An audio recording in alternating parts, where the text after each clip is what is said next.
आप सभी को जय मसीह की। प्रभु यीशु मसीह के नाम में आपका फिर एक बार स्वागत है इस चैनल में।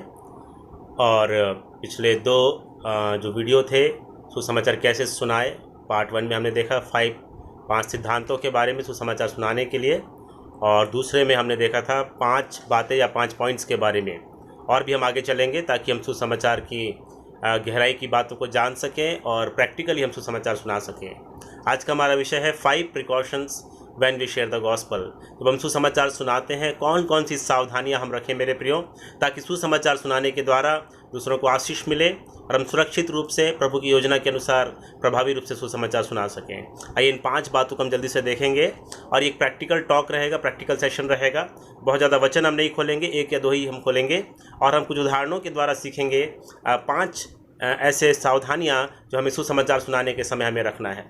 मेरे प्रियो, हम जब प्रभु यीशु मसीह को ग्रहण करते हैं उस समय से शैतान हमारा विरोधी हो जाता है, क्योंकि हम परमेश्वर की संतान बन जाते हैं। और ख़ासकर जब हम सुसमाचार सुनाने के लिए या प्रभु की सेवकाई के लिए अपने कदम को बढ़ाते हैं तो शैतान जो है हमारा घोर शत्रु बन जाता है।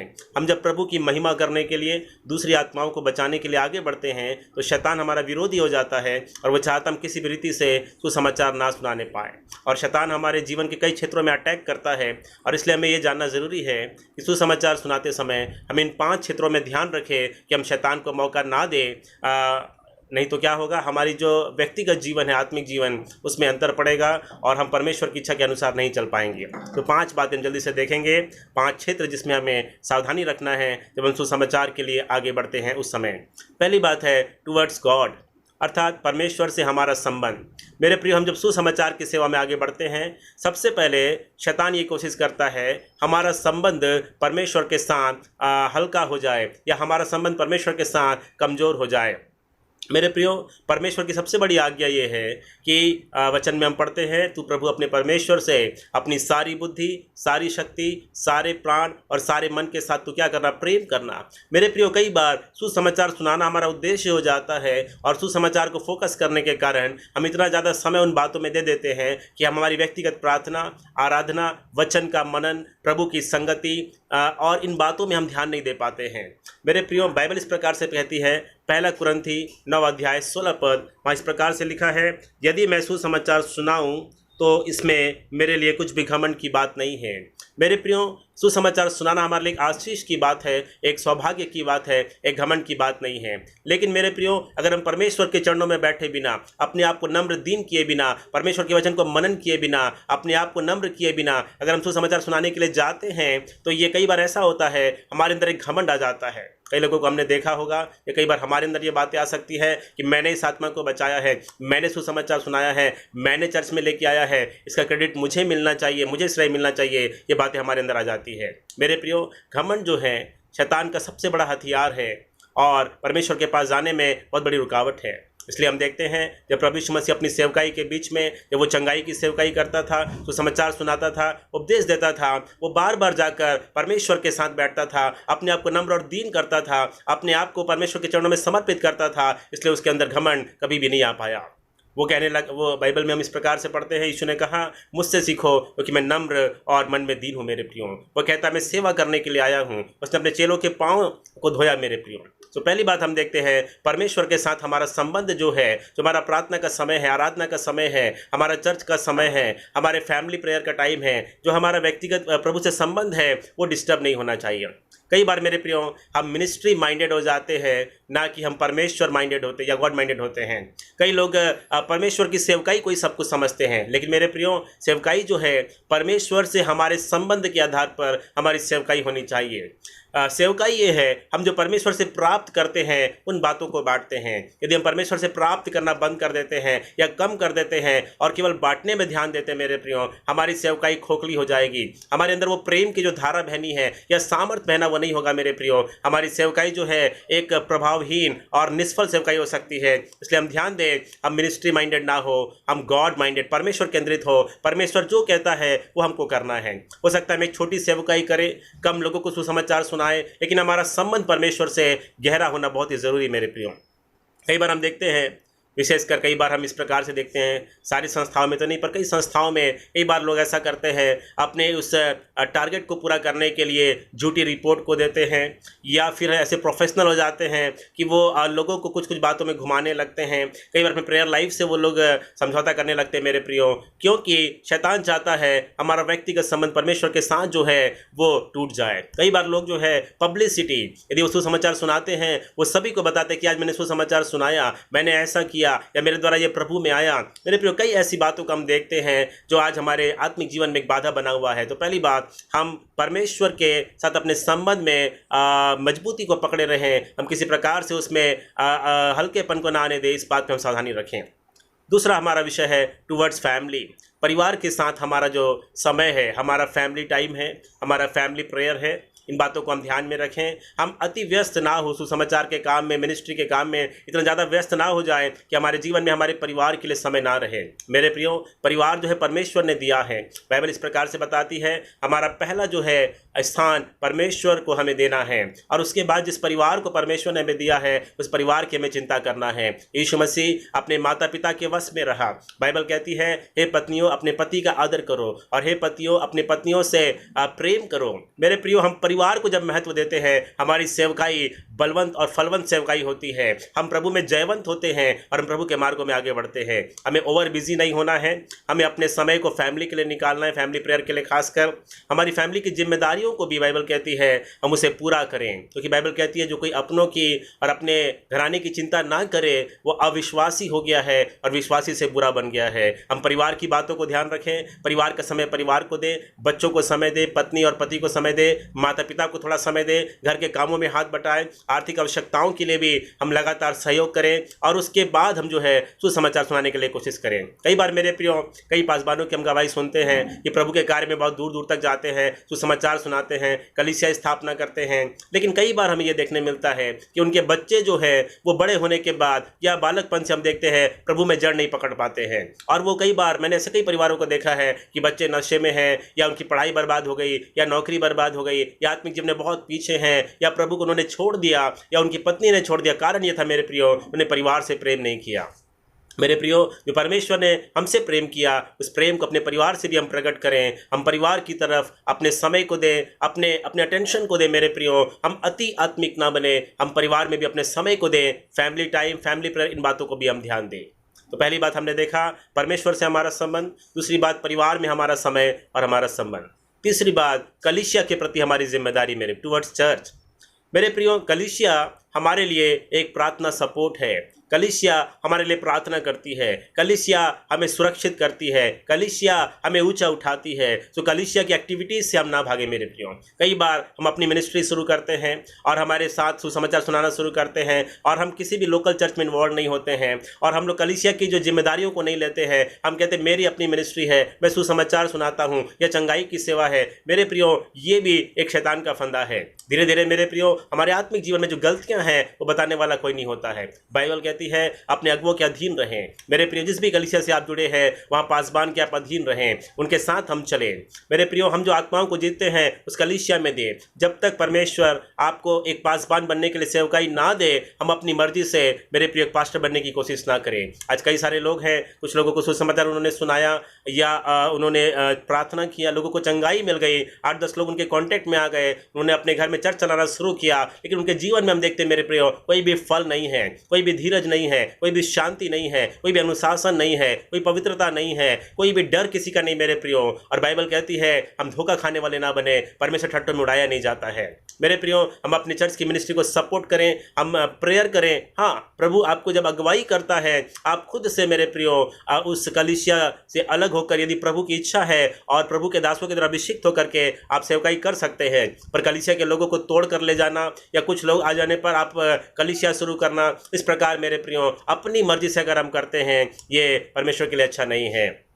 मेरे प्रियो, हम कलीसिया के प्रति ईमानदार बने। कलीसिया परमेश्वर की दुल्हन है, हम उसके साथ इस प्रकार का कार्य ना करें। तो हम चर्च के साथ हमारे संबंध को बना के रखें, चर्च के सारी जिम्मेदारियों को पूरा करें, और चर्च में जो हमारा समय हम दें, हम सुसमाचार के नाम से चर्च की जिम्मेदारियों को ना भूलें। हम संडे चर्च जरूर जाएं, हम फास्टिंग प्रेयर में जरूर जाएं, उन सारी बातों से सपोर्ट लेकर, उन सारी बातों को अपने पासपान को बताते हुए और नए सुसमाचार सुना कर नए लोगों को कलीसिया में लेकर के आए। और यदि परमेश्वर की इच्छा है और वो आपसे बातचीत करता है, अब अपने पासबान से बातचीत कर सकते हैं, आप बाइबल कॉलेज जा सकते हैं, या आप प्रार्थना करके प्रभु की अगुवाई में धीरे धीरे कलीसिया की स्थापना कर सकते हैं। लेकिन अगुवों के अधीन रहकर आप इस प्रकार से करें मेरे प्रियो, नहीं तो हम कलीसिया के, परमेश्वर की कलीसिया को बनाने वाले नहीं, हम तोड़ने वाले बन जाएंगे। पौलुस कहता है, मैं दूसरों की नींव पर मैं जो है सुसमाचार नहीं सुनाता हूँ, मैं नई जगहों में जाता हूँ। चौथी बात मेरे प्रियो, टूवर्ड सेल्फ, हम अपने बारे में कुछ बातों को देखेंगे, क्या क्या सावधानी हमें रखना है।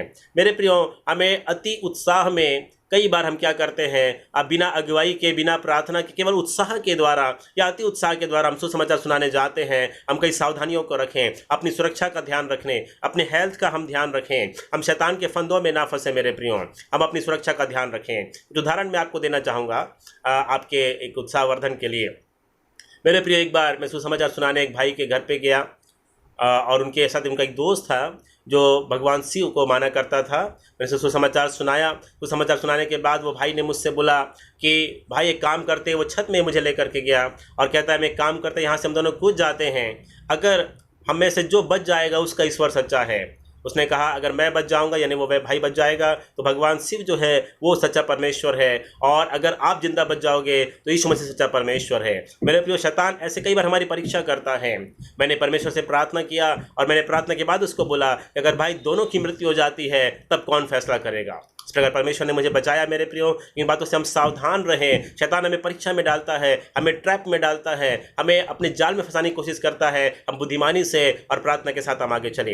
एक और बार एक भाई की मेरे से मुलाकात हुई, तो समाचार सुनाने के बाद वो कहता है, अगर प्रभु यीशु मसीह में सामर्थ है, वो सच्चा परमेश्वर है, उससे कहो इस ग्लास को। उसने ग्लास को लिया, उसे उल्टा रख दिया और कहता, प्रभु से प्रार्थना करो, ये इसे सीधा करके दिखा दे, मैं मान जाऊंगा यीशु मसीह सच्चा परमेश्वर है। मेरे प्रियो, मैंने प्रार्थना किया और मैंने उस भाई से बोला, भाई यीशु मसीह सच्चा परमेश्वर है, उसको प्रूफ करने के लिए उसकी कब्र खाली है, वो जीवित परमेश्वर है, वो मर के जिंदा हुआ, इतिहास में है, आपके कहने से नहीं होगा। यीशु मसीह किसी ग्लास को उल्टा या सीधा करने नहीं आया।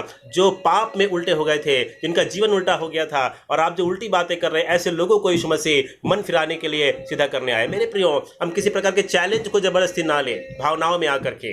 एक बार एक भाई ट्रेन से यात्रा कर रहे थे और वो सुसमाचार सुनाते जा रहे थे, और एक भाई ने उनको क्वेश्चन किया कि बाइबल में लिखा मरकुस के सुसमाचार 16 अध्याय 17 वचन में कि जो विश्वास करने वालों में ये चिन्ह होंगे, बीमारों पर हाथ रखेंगे, चंगे हो जाएंगे, और दुष्ट आत्माओं को निकालेंगे, अनेक भाषाएं बोलेंगे, विषनाशक वस्तुओं पी जाए, कोई हानि ना होगी। हाँ मेरे प्रिय, बातें लिखी हुई है। वो भाई बहुत ही जोश में आ गया और उसने बोला, ठीक है, एक उसने बॉटल रखा था जहर की शीशी की, और उसने बोला, ठीक है, मैं पी लेता हूँ, अगर मैं बच गया आप इसी पर विश्वास करना। मेरे प्रियो, वो बहुत ही मुश्किल घड़ी में फंस गया। प्रभु का धन्यवाद, उस अंकल ने, कुछ उनके मन में बात हुई, उन्होंने यीशु पर विश्वास किया, और उसके बाद जो है उन्हें वो जहर किसी से नहीं पीनी पड़ी। लेकिन मेरे प्रियो, हम क्या बाइबल के वचन को सच्चाई से हम जानते हैं? इस प्रकार का चैलेंज लेने के लिए परमेश्वर ने कभी भी नहीं कहा है। याद रखिए, पुराने नियम में लिखा हुआ था, तू सिंह और नाग को कुचलेगा, तू अजगर को लताड़ेगा। लेकिन मेरे प्रियो, क्या पुराने नियम के जो विश्वासी हैं या जो संत हैं, क्या किसी वो शेर को जाकर जंगल में ढूंढकर उसे युद्ध करते थे? नहीं मेरे प्रियो। उसी प्रकार जो शेर है या जो सांप है या विष है, शैतान की युक्तियों को दिखाता है, परमेश्वर उससे हमें विजय देता है। अगर हम जानबूझकर जहर पी लेते हैं या हम गड्ढे में कूद जाते हैं, परमेश्वर उसके लिए हमें वायदा नहीं करता है। तो तीसरी बात, हमें स्वयं के प्रति मेरे प्रियो सावधान रहना है। और इसमें एक और बात है मेरे प्रियो, हमें सुसमाचार सुनाने जाते हैं, ज़्यादा से ज़्यादा हमें प्रार्थना करना है। कई लोग ऐसे होते हैं जो पास्टर्स को या विश्वासियों को पकड़ने के लिए झूठे फ़ोन कॉल्स करते हैं, या चर्च में आकर एक विश्वासी बनकर बैठ जाते हैं। आपकी किसी न किसी बात को पकड़ कर जो है वो मेरे प्रियो हम इस प्रकार पकड़ने की कोशिश करते हैं। और हमें जो है अट्रैक्शन से बचना है। हमें सुसमाचार सुनाने के लिए जाते मेरे प्रियो, हमें अपोजिट सेक्स के प्रति, एक लड़के और लड़की के प्रति हमें जो अट्रैक्शन है उससे भी हमें बचना है। एक बहुत ही चैलेंज का ये काम मेरे प्रियो कि हम जब सुसमाचार सुनाने के लिए जाते हैं तो शैतान पूरी जोर से कोशिश करता है कि हम कोई ना कोई फंदे में फंस जाएं। पांचवी और आखिरी बात मेरे प्रियो, जिस मनुष्य को हम सुसमाचार सुना रहे हैं उसके प्रति हमें सावधान होना है, उसकी आत्मा के प्रति। मेरे प्रियो, कई बार सुसमाचार सुनाते समय हम जोश में आकर के उसके धर्म के बारे में बात करने लगते हैं, या मूर्ति पूजा के बारे में बात करने लगते हैं, या किसी ईश्वर के बारे में बात करने लगते हैं, उसे झूठा साबित करने लगते हैं। मेरे प्रियो, यीशु मसीह ने प्रचार किया, मन फिराओ। मेरे प्रियो, जब भी हम प्रचार करें, मैंने पिछले वीडियो में आपको बताया था, उन्हीं 5 बातों पर आप फोकस करें। किसी ईश्वर का नाम ना लें, किसी देवी देवता का नाम ना लें, किसी मंदिर के बारे में ना बोले, किसी पंडित पुजारी के बारे में ना बोले, किसी भी धर्म के बारे में बुरा भला ना बोले। मेरे प्रियो, हम किसी व्यक्ति को इंसल्ट ना करें, उसे नीचा ना दिखाएं, उससे हम तर्क वितर्क ना करें, उससे हम झगड़ा ना करें, उससे हम दबाव में लाने की कोशिश ना करें, उससे हम बुरा व्यवहार ना करें। अगर सुसमाचार वो नहीं भी सुनता है, हम उससे प्रेम से बात करें। मेरे प्रियो, हम इस बात को याद रखें कि परमेश्वर पिता जिसको चाहता है वो व्यक्ति जो है वो प्रभु में आएगा। हम जो है एनेक्साइटी में ना आ जाए। मेरे प्रियो, हम लोग जो है दुखी ना हो जाए, हम निराश ना हो जाए, हम जल्दबाजी ना करें, हम तनाव में ना आ जाए, उस व्यक्ति से हम झगड़ा ना करें। मेरे प्रियो, किसी भी प्रकार से हम धर्म और मूर्तियों की बात ना करें। सो मेरे प्रियो, अगले वीडियो में हम देखेंगे, हम जब सुसमाचार सुनाते हैं तो 5 शक्तियाँ हमारे साथ कार्य करती है। हमारा अगला टॉपिक होगा, आपको अपनी शक्ति लगाने की जरूरत नहीं है, ना बल से ना शक्ति से, परमेश्वर की आत्मा के द्वारा होगा। आपको लगातार प्रार्थना करने की जरूरत है और आपको सावधान रहकर प्रभु का कार्य करना है। 5 बातें मैं रिपीट करूंगा। पहली बात, परमेश्वर से हमारा संबंध और मजबूत करना है। सुसमाचार सुनाने के लिए अपने प्रार्थना के समय, आराधना, वचन, स्तुति, आराधना के समय को हमें और मजबूत करना है। प्रभु से अगुवाई पाकर हमें जाना है। हमें झूठे घमंड के लिए, प्रोफेशनल होने के लिए, किसी को दिखाने के लिए, पब्लिसिटी के लिए हमें सुसमाचार नहीं सुनाना है। हमें परमेश्वर के प्रेम को प्रकट करना है। हमें घमंड में नहीं आना। दूसरी बात, हमें अपने फैमिली को समय देना है। फैमिली टाइम, फैमिली प्रेयर और जिम्मेदारियों को भी हमें पूरा करते हुए चलना है। तीसरी बात, चर्च के प्रति हमें जिम्मेदार होना है। चर्च के हमें एक प्रोटेक्शन को हमें लेकर के चलना है। अपनी मर्जी से हमें नहीं चलना। मेरे प्रियो, कलीसिया जो खंबा है, उस खंबे के साथ हमें खड़ा होना है। चौथी बात, अपने खुद के प्रति हमें जो है सचेत होना है। हमें सावधान रहना है। हमारे खिलाफ जो षड्यंत्र है, अपोजिट सेक्स के बारे में मैंने बताया, हमारी हेल्थ के बारे में मैंने बताया, या लोगों के फंदों के बारे में, कई सारे उल्टे पुल्टे सवालों के बारे में, हमें उसमें नहीं फंसना है। 5वीं और आखिरी बात मैंने आपको बताया, हमें झगड़ा या बहस नहीं करना है। उस व्यक्ति से अपने संबंध को बना के रखना है। जरूरी नहीं मेरे प्रियो एक ही बार में उसको समाचार सुन ले। एक बार हमें सुनाना है प्यार से। अगर वो नहीं भी मानता, हमें उनके लिए लगातार प्रार्थना करना है। धीरे धीरे हम सुसमाचार सुना सकते हैं। लेकिन अगर सुसमाचार को ना भी माने, लेकिन मेरे प्रियो, हमें उसे नफरत नहीं करना है, उससे बुरा व्यवहार नहीं करना है। यीशु के समान हमें उनके लिए लगातार प्रेम और प्रभु की आशीष को देते रहना है। निश्चित रूप से जब एक डाकू प्रभु के राज्य में आ गया, तो हम विश्वास करते हैं प्रभु उनके जीवन को बदलेगा हमारी प्रार्थना और प्रेम के द्वारा। आने वाली वीडियो में हम देखेंगे कि वो 5 शक्तियां परमेश्वर कैसे हमें प्रदान करता है, जिसके द्वारा हम सुसमाचार सुनाते हैं। बहुत ही प्रैक्टिकल सेशन होगा। हम विश्वास करते हैं इस सेशन में आपको आशीष मिली होगी। अब जरूर से सब्सक्राइब करें, आप लाइक और शेयर करें, ताकि और भी विश्वासी सुसमाचार सुनाए, इन गलतियों से बचे, शैतान के फंदों से बचे, परमेश्वर के राज को बढ़ाने वाले बने। प्रभु आपको इन वचनों के द्वारा आशीष दे। आप मेरे लिए, परिवार के लिए भी प्रार्थना करें। एक छोटी दुआ हम करेंगे, इस वचन को हम यहाँ पे समाप्त करेंगे। आप जरूर से सब्सक्राइब और शेयर करें, ताकि पूरे छत्तीसगढ़ राज्य में, रायपुर शहर में, भारत देश में ये वचन फैले। हर एक प्रभु का जन जो है सुसमाचार सुनाए और प्रभु की सामर्थ के साथ, इन सावधानियों के साथ में सुना सके। आइए छोटी सी प्रार्थना करें। स्वर्गीय पिता, हम आपके चरणों में आते हैं। खुदावन यीशु के नाम से आज के सेशन में आपने सहायता किया। पवित्र आत्मा विनती करते आपकी गहरी गाढ़ी उपस्थिति इन वचनों के साथ, तो सुनने वाले हर एक को आशीष दे। यूट्यूब में जितने भी इन बातों को सुनते हैं, उन्हें तेरी बरकत और सावधानियों को रखने में सहायता प्रदान कर। तेरी सामर्थ से भर, सब प्रकार की रुकावटों को नाश कर, और तेरे वचन के अनुसार, तेरी योजना के अनुसार सुसमाचार सुना सके। सब बातों में आदर, महिमा, जलाल तुझको देते हैं। मुझे भी सहायता कर प्रभु। धन्यवाद, तूने सहायता किया है। सभी सुनने वालों को आशीष दिया, प्रार्थना को पूरा किया। धन्यवाद करते हैं। विनती हम प्रभु यीशु के नाम से मांगते, सुनिए, ग्रहण कीजिएगा प्रभु यीशु के नाम से। आमीन। जरूर आप सब्सक्राइब करिए। प्रभु आपको आशीष दे। आमीन।